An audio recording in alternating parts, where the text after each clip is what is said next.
Hi, hello, hey, and welcome to my tent, a place to hear life experiences, different opinions, a range of journeys, and a viewpoint different than our own. A place to challenge our own thoughts, a space to learn a little bit, and I promise some fun along the way. I believe we're better when we let a range of people into our tents, so welcome to mine.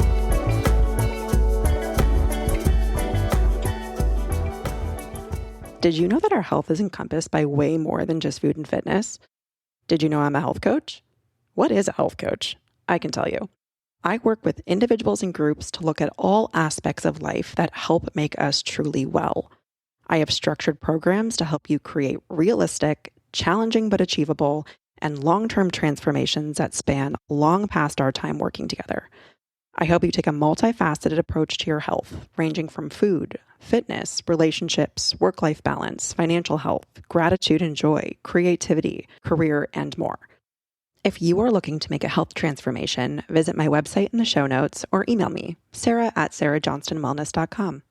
Cheers to good health. Jenn, it is so great to have you in the tent today. I'm super excited to chat. You have such an interesting and cool life, in my opinion. And I think you're going to have a lot of insights to share. So to listeners, we're officially welcoming Jenn Drummond into the tent today. And she's going to share all of these goodies about her life and her outlook and some of the things that she's accomplished, which has influenced where you are today. So if you want to give a brief background on who you are, maybe where you're from, and some of the things that have happened in your life that have landed you to where you are. We'll expand on a ton of this, of course. But if you want to give just a brief background on who you are, that would be fantastic. Perfect. Yes. So thank you for having me. I grew up in a little town called Holland, Michigan, was always an athlete at some level or another. Went to college, got out of college, started a career in finance, then broke off and did my own career in finance, hired myself out of a job, became a stay-at-home mom, loved it until my kids got big. And then all of a sudden I was like, okay, they don't need me 24/7. What do I do? Kind of put my life on hold thinking, okay, once I launch them in college, I'll get back to me, and got into a horrific car crash that should have taken my life and didn't, thankfully. It did wake me up to, oh man, this thing could end at any time. Like, we need to make the most of it while we're here. And so set out on a quest to set a world record that I just finished in June of this year. And I am finishing up a book that will be out in a couple months. So that's kind of like the evolution in a nutshell. Yes, it is so very true where there are things in our life where you're like, holy moly. Like there's so much more to life that is important that sometimes those things bring in.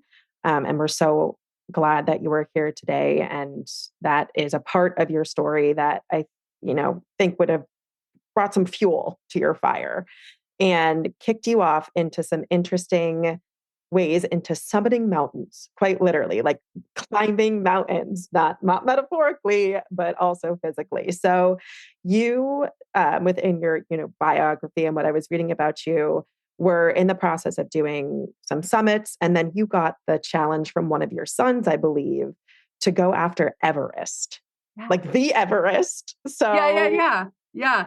It was a funny story. So I had climbed the Grand Teton in Jackson Hole before. And I was like, oh, this is an amazing experience. I absolutely love mountaineering. I had no idea I liked mountaineering because I'd never done it before. And then it takes time. So I'm like, okay, when the kids get older, I'll get back into it. The car crash happened. And I was making a bucket list of all the things I wanted to do in my life before I died. So I made sure I started to do them. And I was turning 40 in 2020. So I reached out to some mountaineering friends. I'm like, I'm going to climb a mountain for my 40th birthday and launch this decade. If you could pick one mountain in the whole world, what mountain would it be? And the general consensus was a mountain named Ama de Blanc. I'd never heard of it, so I looked it up. It's the Paramount Pictures logo. It means the mother's necklace. It's located in the Himalayas. And so it kind of checked a couple boxes for me. Like, I always wanted to see the Himalayas. It was a mountain. I have 7 kids, so the mother's necklace felt appropriate. And so I'm training for Ama de Blanc. and COVID strikes. Mhm. So all of a sudden now I'm a homeschool teacher to 7 beautiful humans. And It's a one day lot. it's a lot. It's a lot. I'm like, man, this mountain thing like would have been more fun. Um, and my son is struggling with his math homework, right? And I'm like trying to give the proverbial parent pep talk. We do hard things. You've got this. And he looks at me and he goes, if we do hard things, why are you climbing a mountain called I'm a Dumb Blonde instead of a real mountain like Mount Everest? I said, "Ama de Blom, not I'm a dumb blonde. Finish your homework. We'll look at Everest." And, I think so much in life is like situational, right? Like, what Mhm. did we hear or where are we at or whatever. And so he finished his homework. We looked at Everest. I thought about it. Like, why not Everest? If Everest is the be all end all mountain to him, if I physically climb it, then he metaphorically can climb any Everest that he encounters in his life. And so by the end of the week, I had a coach hired and I was doing Everest and Ama de Blanc. So, yeah, you're like, "Not even just the one, we're gonna go for We're doing 2." both. Yes. I'm like, I'm not giving up my I'm a dumb blonde mountain just because you want me to do Everest. Like I'm doing this thing that everybody else suggested. So yeah. Yes. So with mountaineering and not knowing that you liked it before you went into it, are you someone that will say yes to things like once to try them? What even made you climb that first one to realize that you liked it? You said you were an athlete growing up and you enjoyed sports, but I feel like with mountaineering, it's so specific. To me, I'm like, "Oh, yeah, sure, I'll try Zumba." It's Yes. 45 minutes, I'll try that Right, once. right, right, But right. with something that big, are you someone that likes to say yes to things just to get your feelings on them, or Yeah. So, I mean, when I had a friend say, "Hey, do you want to go do the Grand Teton?" I said, "Sure." Like, we were going to do it where you stayed the night in a tent. You did it in 2 days, right? So you hiked into the spot, you stayed the night, and the next day you went up and came down. And I'm like, sounds like fun. I've never done it. They had taken me on some other adventures that I had never done before, and they were pretty spectacular. So I trusted them. And then I went out there, and it's just time in nature. It's just like it's the opposite of 7 children in a house, yeah. okay? So to me, it was this like yin to my yang, and I loved it. And so when someone said like "Ama de Blam," I mean, I'm like, okay, well, I know I like hiking. I really haven't camped a ton, but I can do it. And it Yeah. sounds like you have a lot more support. Um, I love the feeling of progress and mountains are progress, right? Like you Mhm. get to see, oh, I've been hiking for an hour. Look how much further I got, or look at this different section, or look at this different piece. And who you are at the beginning and who you are at the end are different people. And I'm just fascinated with that whole like all of it. Yeah, that makes total sense. So, you're now training for 2, and how quickly was it in close succession that you did both? Did you do a plan where you would do the first and then train for a second? So it's interesting. So like okay, now I'm doing Alma de Blam and Everest. I'm like, I need to hire a coach, right? I Yeah. need to make sure that I'm ready. And so I hired a coach and he said, hey, you need to buy this book called The Uphill Athlete. I'm like, okay, I'll buy this book because now I'm going to be an uphill athlete and train and learn all these different things. And in the front of that book, there was a lady who wrote a foreword that did something in the Alps that she got a Guinness World Record for. And I remember thinking, man, I could have done that. Like I could suffer. And my kids learned how to read and Guinness World Record books. Like I would be a cool mom if I got a Guinness World Record. And I'm talking to my coach about this, kind of like half joking. And he goes, I'll think of something. I'm like, okay, but I'm not, growing pumpkins or speed eating hot dogs or, any of that crazy stuff. He's like, no, no, no, no. And then a couple weeks later, he called me and he's like, Jen, I have the perfect world record for you. I'm like, oh, okay, kind of forgetting our conversation. He goes, I think you should be the first woman to climb the 7-second summits. Okay, what are those? And he goes, Yeah. it's the second highest point on each continent. It hasn't been done by a woman. It's only been done by one male. It's harder than the first 7. And think about it, 7 continents, 7 mountains, 7 children. It sounds like a jackpot. Now, mind you, I climbed the Grand Teton thus far. Okay. And all these, like this goal keeps getting elevated. And I thought to myself, okay, well, I'm going to look into this. So I look into the goal with my kids. And I'm like, yeah, you almost just died like 2 years ago or a year and a half Yeah. ago. I get to travel to all these different countries. I get to go to all these different continents. It kind of gives me like a reason to be there. I love having goals and things to like check off a to-do list because that's my personality. And I said yes. Right. I mean, I'm that crazy. But Yeah. my thought was if I didn't succeed, neither has another female. So who cares? Right. Right. Right. So it's Yeah. like, let's That's just see what happens. a great Mhm. point. I think a lot of people are very scared of failure, quote unquote, but Yeah. it is very true. So is the I'm gonna butcher this, Ama de Blanc? Yeah. So Amma de Blam. Ama de Blanc and Everest, are both of those part of the 7 second Nope, summit? those Oh, are okay. totally separate. So Everest is part of the seven summits, right? Because it's the highest point in the world. So I went and climbed Amma in October of 2020 because that's when Nepal opened after COVID. And then I actually went and I loved the experience. Amma is still my favorite mountain that I've climbed. And then I went to Chile next because Chile opened from COVID. And I climbed the second highest point in South America. Then I went to Africa and climbed the second highest point in Africa, which is Mount Kenya. And then I went to Everest because Okay. Everest you climb in May. So mountains have different climbing seasons. So part of it was when's the country opening? And then part of it was what climbing season are we in? And I knew I wanted K2 is the second highest point in Asia. And so K2 is much harder than Everest, like an entirely different gig. So I knew I needed to do Everest first to train for K2 because Everest is 800 feet taller, but it's a lot less complex. And that allowed me to test gloves and gear and how does my body do at altitude and just all these different things so that I was better prepared when K2 came. Yeah, that makes sense. I love that you also were like, "Oh, yeah, we'll just add 7 more. Like, we're already gonna do these 2. We'll just add 7 more. What's It's another no seven? We're good. I have seven kids. biggie." Seven adds up fast. Well, yes, first off, 7 children. I have 1, and I'm like, "How the heck do people even have 2?" I'm baffled by all of Yes. that, but, Yes. I like that. And was there some sense that this give you some, like, peace and sanity, especially during COVID in those years where everything felt very locked in and out of control? Like, you did this all during a time in the entire world that was probably logistically more difficult than when things were Yes. open. So, Yeah. how did You that know, look? the fun thing about that was like, so you like, we have to kind of bring us back to that time and where we were mentally as like a global society. When I went to Nepal in October of 2020, I was an American going to Mhm. their country. I was hiking through the Khumbu. I was the first foreigner that many of these villages had seen since the world shut down.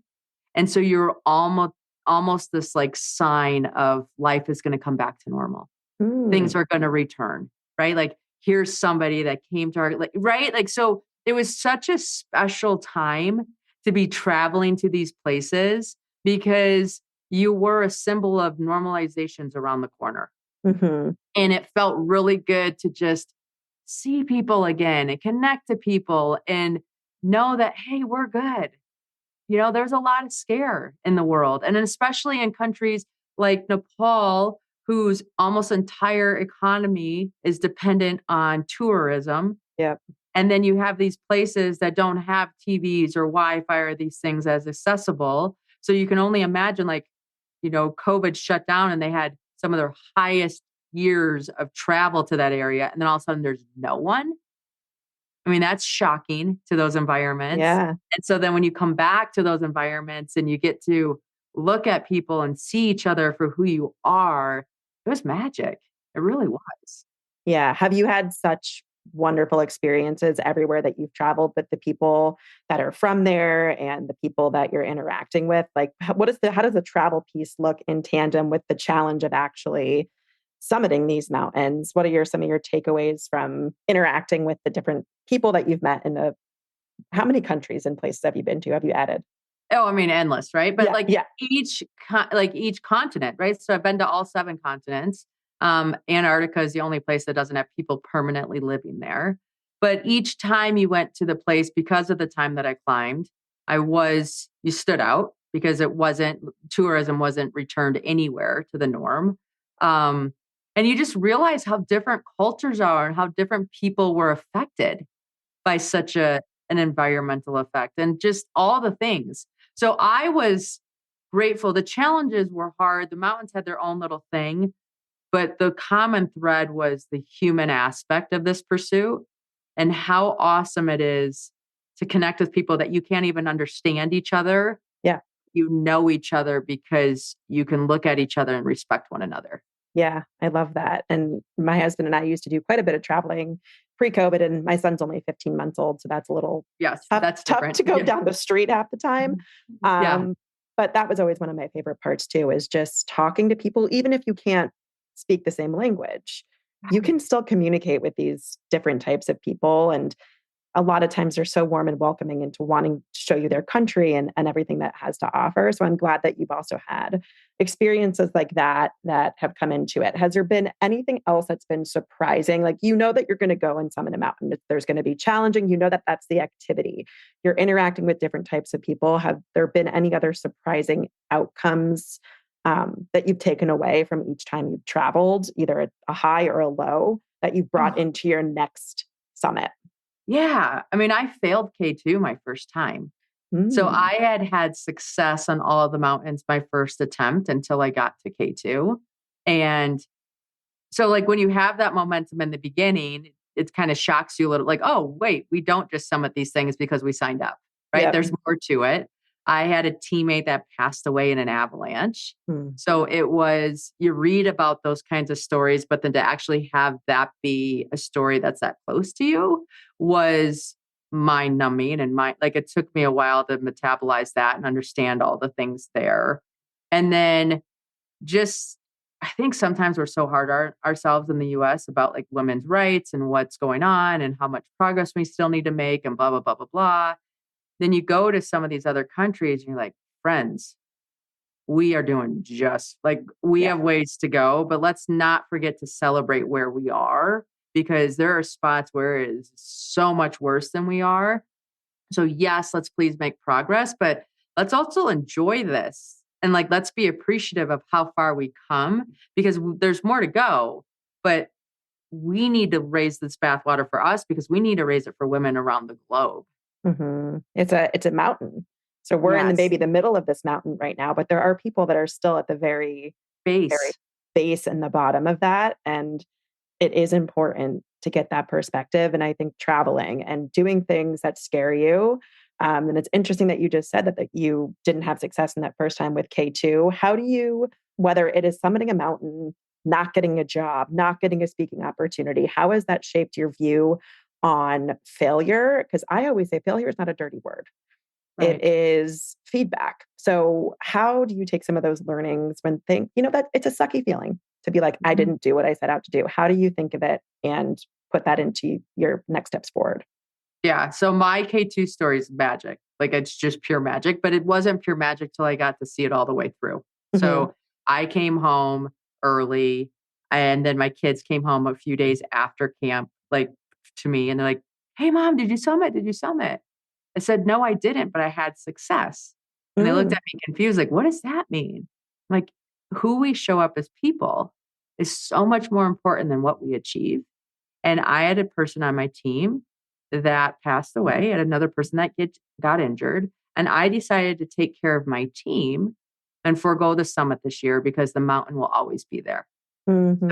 I had like it took me a couple of days to piece that all together and kind of have that, okay, this is my story around this. This gives me power. This doesn't keep me in victim mentality. This is good. And so I had that story developed before they came home. But there's a part of me that was still gnawing at the back of my mind, like, why did I fail? Why did I fail? Why did I fail? And I was going back to K2 in 2022. And about 4 weeks before I left to go back, got a phone call and I was made aware of a female that was trying to climb her country's prized peak that didn't have the resources or the equipment or some things like that to make it happen. And so I came over and got to bring some stuff for her to make the climb possible. And when I summited 30 minutes later, the first Pakistani female stood on top of her country's prized peak and was it like summited. Like I have twin daughters. I know how important it is for them to see people that look like them in environments like this because it starts the curiosity of what's possible for themselves. And so when people are saying, hey, I failed, or I had this obstacle, I had this setback, maybe your climb's not done. Mhm. Right? That was for me. My climb wasn't done. My climb, the universe had more in store for what this pursuit was going to mean and make possible. I just didn't know it at the time. Mhm. I got And so if you, goosebumps when you were talking about right? that. I mean, it's crazy. Like I get goosebumps about it still, like humbled that this got to be a part of my story. And so those of us who don't get the speaking engagement or don't get the raise or don't get whatever, we just don't have the full picture yet. We have to live more of life to understand how that actually is happening for us instead of against us. Mhm.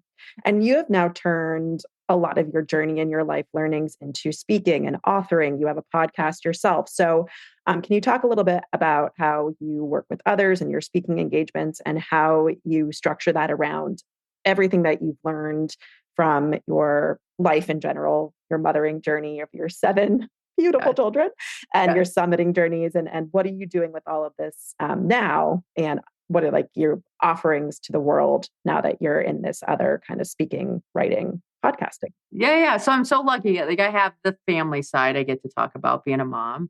I own a business. So talking about the entrepreneurship journey and how you balance and things like that. And then this most recent mountaineering quest. The book I wrote is titled Quit Proof: 7 Strategies to Build Resilience and Achieve Your Life Goals. I'm so passionate about it because I quit on myself. Like I did. I put myself on hold until my kids were going to get to college. And then I was going to come back to doing me.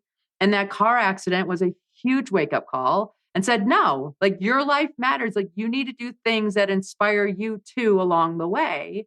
And so I look back on the last 5 years of my life and all the things that have happened that if I didn't step into myself again and become quit proof in my pursuits and who I am and why I'm here, I think of like how many things wouldn't have happened. Hmm.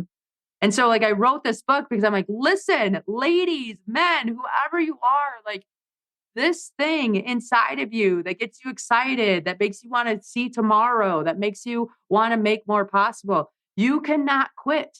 Like you cannot because we all like feel that. We all do not benefit. Like when we do our thing, the world benefits. And so I took lessons from the mountains and from some of this and put them into chapters that gave digestible bite-sized nuggets for people to say, okay, I'm going to do this thing. How do I do it? Here's some things that Jen said she ran into that I'll probably run into that if I know they're coming, now I know how to better prepare and not have them knock me off my summit. And so I'm super passionate about it because I'm that person. And I wrote this book to a version of me 5 years ago. And I love the energy of the stage. I love the energy of coaching and talking to people and having them have that aha moment and then making progress. Like I'm addicted to the climb Yeah. 100%. Whether it's yours or helping, I feel like Yeah. others. So do you get that? Do you almost feel the success of them as well when you're working with someone and they do something they were even like, this scares the hell out of me? Good. Do you say like, good, let's do Yeah, it? well, like, it's like the whole thing. I climbed K2 and I got to the top and I was like, "Okay, great, I got there." The Pakistani female got to the top. I could barely breathe. I was sobbing. Like, I was so beyond grateful and amazed, and it was just such a privilege to be there to witness that whole thing unfold that I mean, that's who I am. Like, I it's cool when I do it. It is way more fulfilling and exciting when I get to be or witness a part of somebody else's journey and watch them come to the top of their summits. Yeah. And what is the age range of your kids currently? Because you Yeah. said you were waiting for college, but I don't think all seven of them are in college. No, no, no. So my oldest right now is 16 Okay. and my youngest are 10. And in fact, I'm taking my 3 oldest, so 16, 15, 14, on a climb in February for 2 weeks to do together. So they get an idea of like what it, yeah, I think, it's one of those things we can read about it, we can see pictures, but until we do it, we don't really quite understand it. And so they keep asking him, like, we're going to go do a climb together so you get the full thing and understand it at a different level. Yeah. I feel like I need to do to understand. And it's cool that they're looking up to your journey and have interest in that. And I think it also speaks to how you work with any of your clients and what's in your book, but also how you're parenting. They probably get that sense of like, I can do this. It's going to be hard, but I can do these hard things because my mom tells me I can, basically. Well, because And my mom does, right? Like that was the cool thing about me stepping into me again. Instead of me preaching, it was me. We were in the same journey. I don't want to eat healthy. I don't want to eat healthy. I don't want to go to the gym. I don't want to do my homework. I don't like, we had same hearts, but they were just different. And mhm. so then we could relate a little bit and be like, hey, this is what we do to get what we want. And it's on the other side of hard, unfortunately, but that's the way the life experience is. And you have to go through, unfortunately, sometimes it's never going to be linear. Even a mountain, quite literally, is never going to be linear. Any challenge that you come across, and in your experience, when you're either working with someone or in conversation with someone, what is the experience when they get to their first roadblock? And what is your first Yeah. conversation with them around, this is normal. We're going to figure out a way through it instead of, okay, I quit, I give up. Yeah. So the nice thing is when you climb big mountains like Everest, you have to acclimatize. So you're actually, when you climb on Everest, you're going to go to camp 1 or camp 2 after you've spent a few days at base camp, and then hike up to camp 3 as far as you can till you can't go because there's not enough red blood cells to operate in the less oxygenated environment. So you're literally going to failure. And Mhm. then you try to eat lunch and you try to sit there as long as you can without passing out. And then you come back down to base camp, and you're at base camp for at least 3 days. And during those 3 days that you're at base camp, your body is physiologically changing. It is producing more red blood cells to accommodate the stress that you just introduced to it. And so now the next time you go up the mountain, you can go further because your body changed to be able to go further. So I love it when people hit the obstacle or they hit the setback. And it's like, oh, this is okay. We acclimatize. Like, this is our point. We're going to go back home to our tent, to our base camp, and say, okay, what'd we learn? What'd we do different? What would we do now that we know something that we didn't know before? And how are we better prepared to go up the mountain higher? Like, most of our journeys are not these straight, like, A to B things. We have to acclimatize and take in the lessons and the things we observe along the way to become better, stronger versions of ourselves and go further down the path. Yeah. And realize there are going to be things that are out of our control, that Yeah. we really only have our reactions and our controllable factors, which isn't a lot. I always am like, I wish that we had more control I over know. things. Why can't we have more? I agree. We I agree. Like, 2 of my mountains took 2 times, right? mhm, Like Mount Logan, I had to do a second time. K2, I had to do a second time. And it was Mother Nature was not participating on either one of them, right? yeah, And so you just have to understand that, okay, for reasons that I will never understand, I don't get to continue. And I'm going to have to figure out what that means and move on. And and sometimes we decide, have yeah, things like that in our lives, right? Like someone breaks up with us, someone fires us, something, whatever. We'll never understand the full understanding of that. Like, we will not get the closure from another human. We have to decide internally, like, this is what this means to me, and here's what I'm going to do about it. yeah, And like, you have to make that whole story up yourself. yeah, and not rely on other people because we are really the writers of our own story. Yeah. And taking ownership of that, I think, is something that you've embodied very beautifully and are teaching others to do. And you do talk about the delineation between success and significance because there is a difference between those two. So, can you talk about how you view both and you encourage not only yourself, but others to live a life of significance rather than success? Yes. So what I have found, I run in like typically when I'm working with people, it's somebody who has had success Mhm. already and they've hit a plateau, right? And they're like, now what? Now what do I do? What mountain do I climb next? What does this look like? And then it's like, okay, well, now you know how to have success. But like the true beauty for most of us is having significance, and significance is having impact. Significance is saying, like, my journey maybe got me to the top of the mountain, but now that path is easier for the next generation to take forward, or now that path is easier for somebody else. And so then they can have more energy to take the flag further, to go further, to learn different things. So a lot of times it is, okay, I got to this point, fantastic. now I have the resources to help with some charitable foundation, or I have the time now to go mentor somebody else or do these different things. And it's learning what we want our journey to mean, because I have yet to meet somebody who's like success is enough. It's just not. Mhm. They want the significant piece, and the significant piece means a little bit different thing to each one of us. But that's where the excitement happens again. That's where they get recharged to do it again, because they understand it wasn't just for themselves. Mhm. Or I was just talking to someone about this the other day where she had worked and worked and worked to get this promotion and she got it. And she's like, why don't I feel that good about it? Like, what I thought I would be more excited. I thought that I would be feeling like all my problems in the world were solved, and I still don't. And why? Basically, why? And I think this is to your point of like, she's maybe missing that impact piece of like, okay, so what now? I did get this promotion, but what can I do with it? And maybe her story is not done yet. Like you already Yeah. have it And I set. think like a lot of times, I know for me, I climbed Everest and I realized like I was for the longest time, my goal was to climb Everest. And then you're at the top of Everest for 10 minutes Yeah. and then you head back down, right? And you're like, for some people, it's years of training and saving money and like all this stuff. And you've spent so much time on the pursuit that you forgot to spend time on what does it mean once you're there, Hmm. right? Or understanding that, guess what? Maybe the goal wasn't the goal. Maybe the goal was like, okay, I climbed Everest because of the whole journey and all the things that unfolded on that journey on the way to that summit.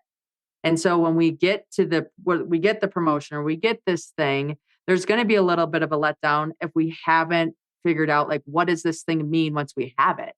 Hmm. Because so much energy has been put into the pursuit of it. And I think we forget that. I think, Yeah. in my personal opinion, sometimes we forget to be proud of ourselves along the way because all you're focusing on is that one end thing, the 10 minutes that you're spending up there, and you get up there and you're like, okay, well, look back down. Look down at the entire rest of that thing that you just did, knowing that the years that you put in here have given you a lot of life lessons. And I think we forget to be proud of ourselves and say, okay, I did it. So what?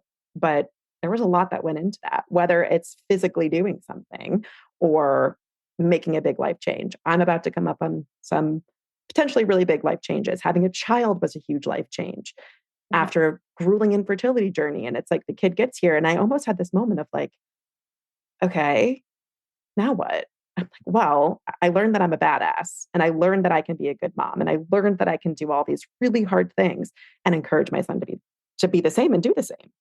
Yeah. I had fertility journey too. And when you have Mm, failure after fail, like every month you're reminded yep. that body's not doing something it naturally should be doing. Like Yep. what is going on, right? There's a lot there. And then all of a sudden you have this baby and it's almost so surreal. Like I've told no so many times I don't even know how, like, I mean, when I had Jack, he would eat dirt in the backyard and it'd still be like, you need to scrub in before you touch this kid. I'm sorry. Like, Oh yeah. you I don't feel like understand. half the time my husband's like, what does he have in his mouth? I'm like, grass. It's fine.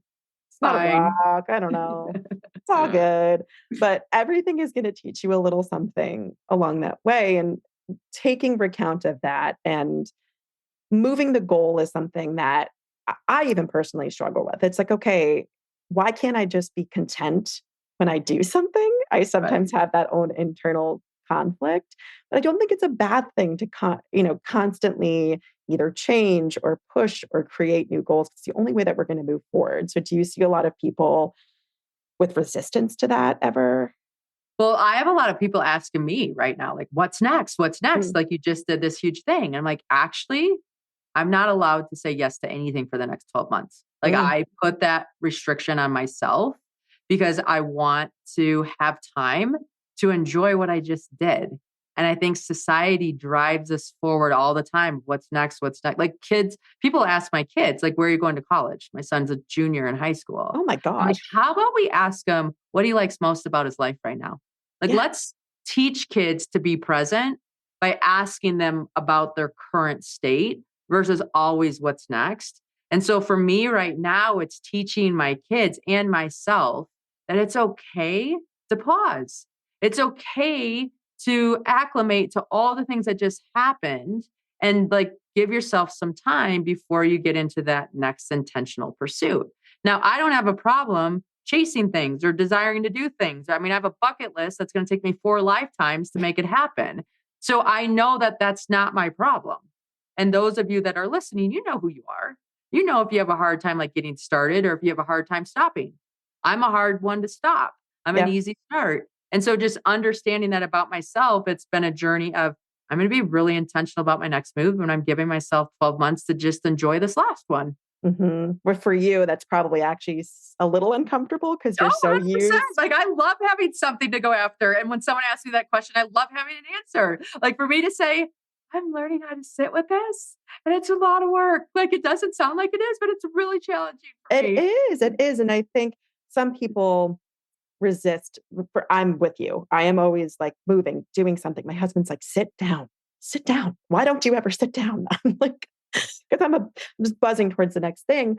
And I had to rework a lot of my own relationship with feeling lazy because I took a break.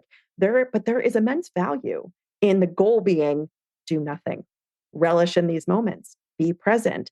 That is, in fact, productive. There's a lot with this whole word of productivity where a lot of it's tied to monetary because our society loves to only kind of make your value based on your money and how much you get done in a day. But for you and for me, who have a hard time stopping, it is productive to do nothing. Yeah. My And that, therapist told me, he goes, Jen, you're not a human doing, you're a human being. And you need to work on the being part, not the doing part. And I'm like, it, oh. And so now I'm okay. like, this is a human being right now. Like I'm just going to be over here, be. But it is perfectly understandable as well. Like you deserve to take this time for you and be like, whoa, look at what I just really did. And actually like take time to think about it. We're moving so fast, especially you have 7 other Yeah. people. So you're 8 people essentially, because you have you, and then there's 7 other people.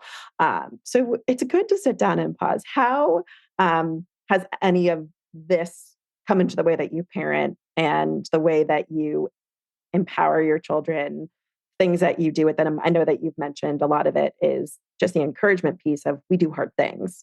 But with 7 of them and limited time, we'll just say that, how do you view motherhood as also like a summit and a journey? Because it is. And Hmm. you have 7 separate summits. Yes, I do. I think it's really important for them. Like I spend time with each one and I'm anal about it. Like I have a calendar. I make sure that when I look at the calendar on the weekly basis, do I have time? And it might just be driving someone to a practice and home Mhm. from school, or it might be, oh, I don't have a lot of time with Julia this week. I'm going to drive her for a coffee. Like we're going to go to hot chocolate before school starts and then go to school. Like it's just being intentional about the time that we spend together, and it's the tiniest little things can make the biggest difference. So, for example, we have a red light by our house that we almost always hit because we're the short side. We Mhm. turned that red light into our gratitude light. So then in the car, every time we hit it, it's like, okay, everybody knows to start rattling off their gratitude. When you start hearing what people are grateful for, you understand what's going on in their lives a lot more, right? Like who's their important friend or what are they looking forward to or things like that. So it gives us conversation to have.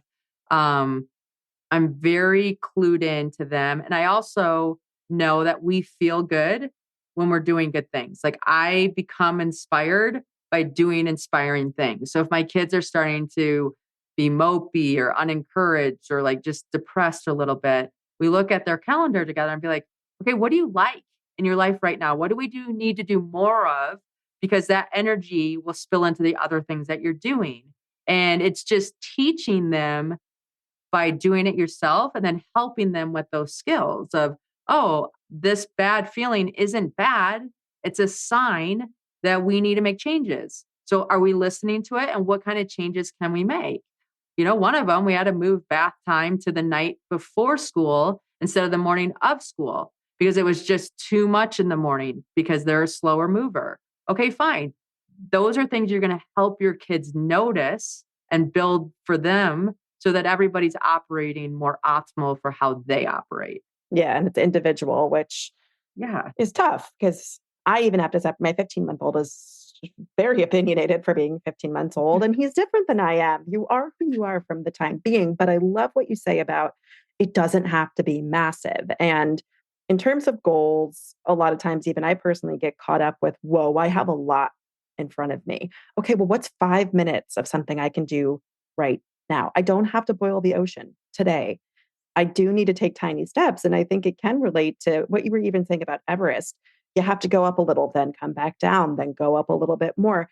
5 minutes, 10 minutes, like you have to do it in small increments. So, how do you structure goals for either yourself, your kids, clients that you work with, and encourage people that like 5 minutes is enough? As long as you're continuously building on something and looking forward, you don't have to summit the mountain in 24 hours. It can be a year-long thing, it can be extended. I think that just scares people sometimes with the Yeah. commitment. So in our house, we have like, ever since this whole Everest thing came about, we have a what's your Everest? Like, I want to know what their Everest is right now.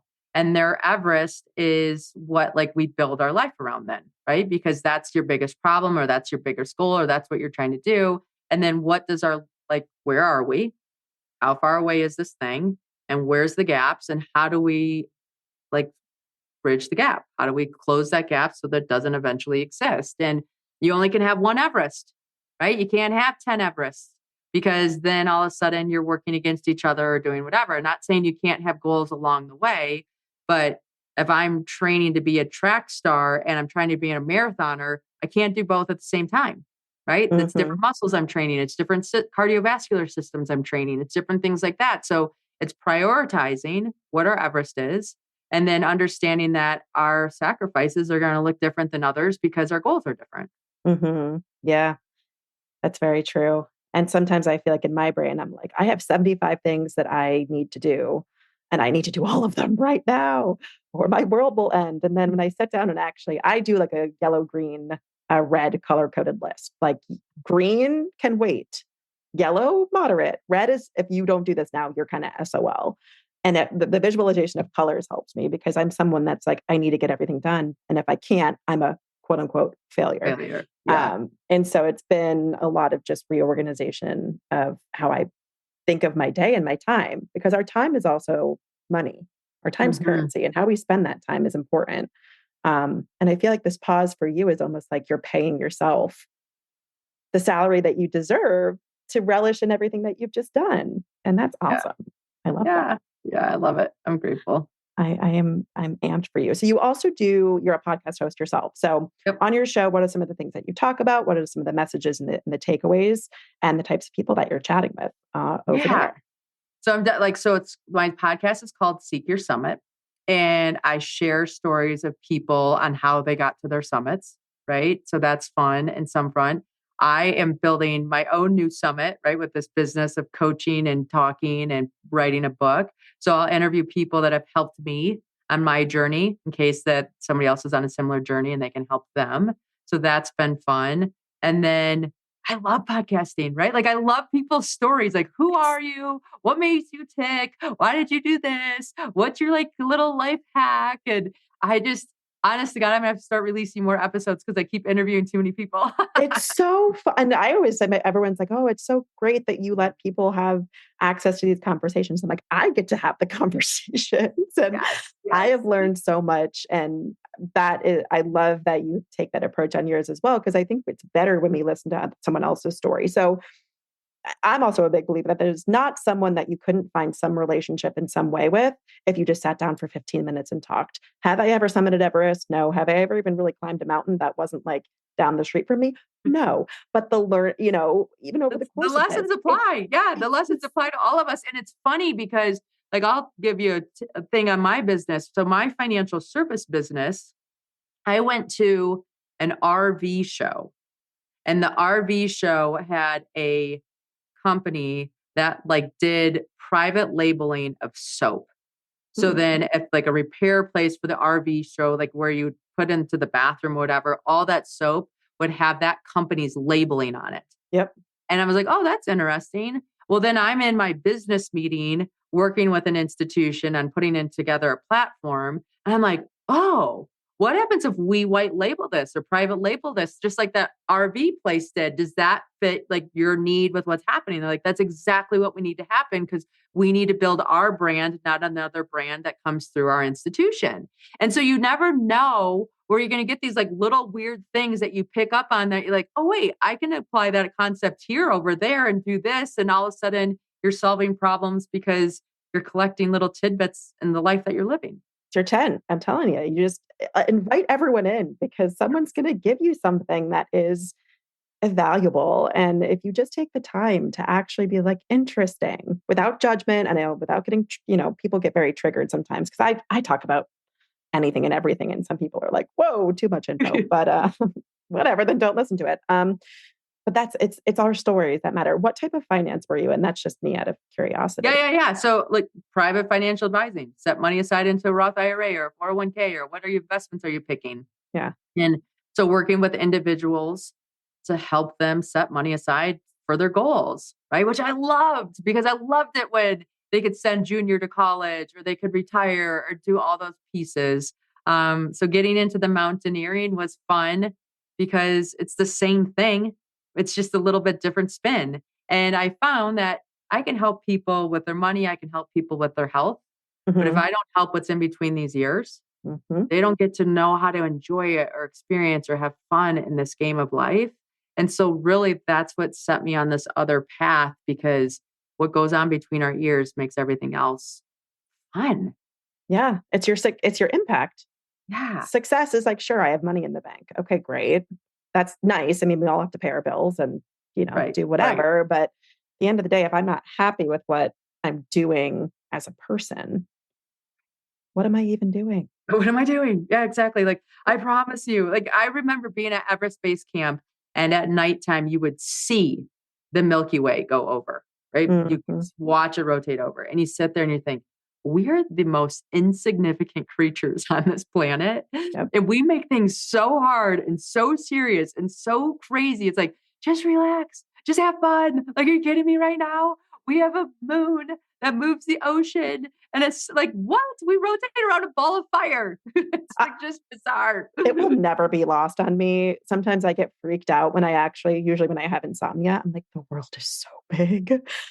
And I am just this one teeny little person floating in a ball of space, like insane things happen. And it is a privilege I'm sure with your traveling experience too, to get to see some of that because it makes you realize. And for me with my kid, my son too, I'm like, there is so much more to life than this thing at work that I'm pissed about. Then I see him do something for the first time. I'm like, oh my God, that perspective that's been one of the biggest things for me in changing how I view what's important to me, because there are things that I'm just like, that is so insignificant. I don't care. Yeah. Or bigger things. Not giving any more time to that. Thank you. Bigger fish to fry. But that's incredible. So also your services and your book. You said your book is coming out?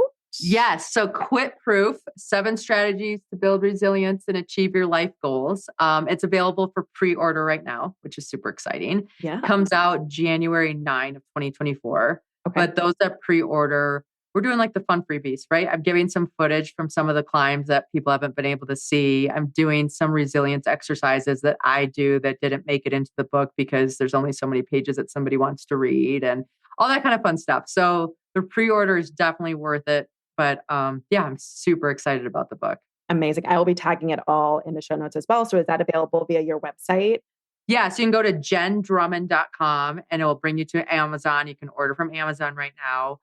And on my website, it has some challenges that I'm doing, some different things that are available to people. It also has all my social media handles. So depending on who's listening, whatever your favorite platform is, you'll be able to connect to me there and reach out, like say hi. I love people. I love the story. I love the journey. I love just connecting and building community around our pursuits. Yeah. I mean, I slid into your DMs and here we are. So here we are. I love it. It's perfect. It is the best. All right. Well, thank you so much for coming in to the tent and sharing all of your wonderful goodies and self. I'll be tagging everything in the show notes. Go pre-order Jenn's book and visit her on social. Send her a DM. Listen to her podcast. And I appreciate, it's not lost on me how cool it is to get to sit down with people just like yourself. Thank you. Thank you. And we'll talk soon. Okay. Thank you. Thank you for tuning in to the Welcome to My 10 podcast. I hope you had as much fun listening as I do recording. I am so happy to have you here, and see you next episode.